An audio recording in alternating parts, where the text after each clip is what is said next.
বন্ধুরা, স্বাগত জানাচ্ছি খবর সংযোগের বিশ্লেষণমূলক অনুষ্ঠানে। আমি হাবিবুর রহমান নিশান। আজকের ভিডিওতে আমরা কথা বলবো এমন তিনটি ঘটনা নিয়ে যা হয়তো 2026 সালের পুরো দিক নির্দেশনাই পাল্টে দিতে পারে। চীন তাইওয়ান উত্তেজনা চরমে, ট্রাম্পের শান্তির প্রতিশ্রুতি আর ইউক্রেন যুদ্ধ শেষ হওয়ার দোরগোড়ায়। এই তিনটি ঘটনা কিভাবে একে অপরের সাথে জড়িত আর বাংলাদেশ সহ দক্ষিণ এশিয়ার জন্য এর প্রভাব কি হবে, চলুন তাহলে শুরু করা যাক। They don't have to take the shot. They don't have to bear that burden. I'm the one that has to bear that burden. বন্ধুরা, নতুন বছরের প্রথম দিনেই বিশ্ব রাজনীতিতে বড় ধরনের এক বার্তা এসেছে চীন থেকে। শি জিনপিং তার নববর্ষের ভাষণে স্পষ্ট করে দিয়েছেন, তাইওয়ান দখল করা চীনের জন্য এখন আর কোনো বিতর্কের বিষয় নয়, বরং সময়ের ব্যাপার। তার কথায় আমাদের মাতৃভূমির পুনর্মিলন অপ্রতিরোধ্য, সামরিক মহড়ার ভয়াবহতা। এই ভাষণের ঠিক একদিন আগে কি হয়েছে জানেন? চীন জাস্টিন মিশন 2025 নামে এক বিশাল সামরিক মহড়া চালিয়েছে তাইওয়ানের চারপাশে। মাত্র 2 দিনে 200টি যুদ্ধবিমান, 27টি ক্ষেপণাস্ত্র আর তাইওয়ানের মূল বন্দরগুলোর অবরোধের মহড়া। এটি কোনো সাধারণ মহড়া ছিল না বন্ধুরা, এটি ছিল একটি পূর্ণাঙ্গ আক্রমণের রিহার্সাল। এখন প্রশ্ন হলো, কেন এখন এত তাড়াহুড়ো? উত্তরটা লুকিয়ে আছে আমেরিকার সাম্প্রতিক একটি সিদ্ধান্তে। যুক্তরাষ্ট্র তাইওয়ানের জন্য রেকর্ড $11 বিলিয়ন অস্ত্র অনুমোদন দিয়েছে। চীন এটিকে নিয়েছে সরাসরি চ্যালেঞ্জ হিসেবে, আর তাই এই সামরিক মহড়া তৈরি হয়েছে। যুক্তরাজ্য, জাপান, অস্ট্রেলিয়া, ইইউ সবাই নিন্দা করেছে চীনের এই পদক্ষেপের, কিন্তু চীন পাত্তা দিচ্ছে না। বরং তারা বলছে তারা তাইওয়ানকে সমর্থন করছে, তারাই শান্তির জন্য হুমকি, উল্টো দোষারোপ। ক্লাসিক কৌশল, তাই না? এবার আসি ট্রাম্পের কথায়। নতুন বছরে তার সংকল্প কি জানেন? পৃথিবীতে শান্তি প্রতিষ্ঠা করা। শুনতে খুব ভালো লাগছে, তাই না? কিন্তু বাস্তবতা কতটা জটিল সেটা বোঝার জন্য আমাদের একটু গভীরে যেতে হবে। প্রশ্নের উত্তর নেই। সাংবাদিকরা ট্রাম্পকে জিজ্ঞেস করেছিলেন, ভেনেজুয়েলায় সিআইএর ভূমিকা কি? ইউক্রেনে কি আমেরিকার সেনা পাঠাবেন? ট্রাম্পের উত্তর শুধুই হাসি আর ধন্যবাদ। এই নীরবতা কি বার্তা দিচ্ছে বন্ধুরা? হয়তো পরিকল্পনা চলছে পর্দার আড়ালে, হয়তো এখন সিদ্ধান্ত নেওয়া হয়নি, অথবা হয়তো কৌশলগত কারণে চুপ থাকছেন। রাশিয়ার সতর্কবার্তা, একটা জিনিস পরিষ্কার, রাশিয়া একদম স্পষ্ট করে বলে দিয়েছে, ইউক্রেনে ন্যাটো বা আমেরিকান সেনা মোতায়েন হলে তারা মানবে না।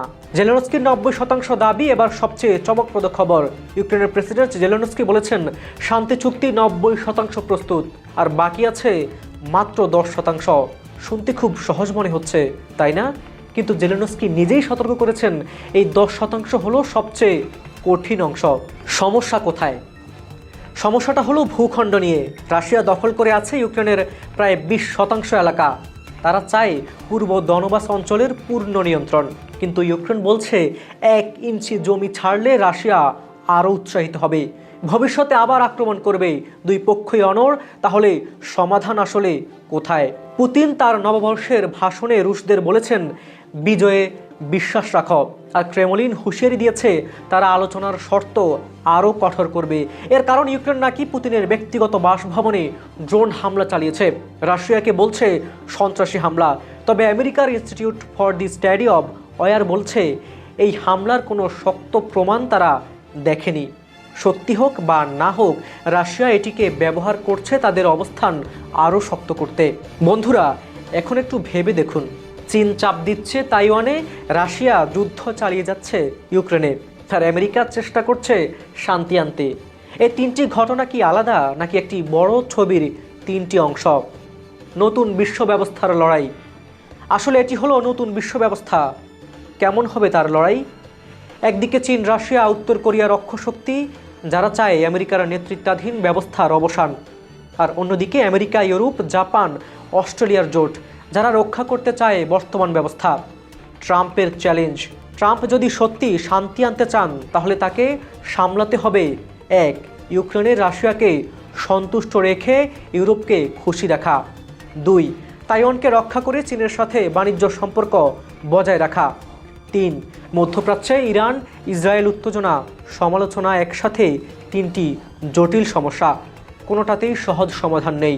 ভবিষ্যৎ পূর্বাভাস, তিনটি সম্ভাব্য দৃশ্যপট। দৃশ্যপট 1, শান্তিপূর্ণ সমাধান। যদি ট্রাম্প সফল হন তাহলে ইউক্রেন যুদ্ধ বন্ধ হবে, কিন্তু ভূখণ্ড আংশিক ছেড়ে দিতে হবে। চীন তাইওয়ান উত্তেজনা কমবে, কিন্তু অনিশ্চয়তা থেকেই যাবে। বিশ্ব অর্থনীতি স্থিতিশীল হবে, সম্ভাবনা 30%। দৃশ্যপট 2, দীর্ঘস্থায়ী স্থবিরতা। সম্ভবত সবচেয়ে বাস্তবসম্মত ইউক্রেন যুদ্ধ কোরিয়ার মতো জমে যাওয়ার সংঘাত হবে। চীন তাইওয়ান সীমান্তে উত্তেজনা চলতে থাকবে, নতুন শীতল যুদ্ধ গভীর হবে, সম্ভাবনা 50%। দৃশ্যপট 3, নতুন সংঘাত। সবচেয়ে ভয়াবহ, চীন তাইওয়ান আক্রমণ করতে পারে।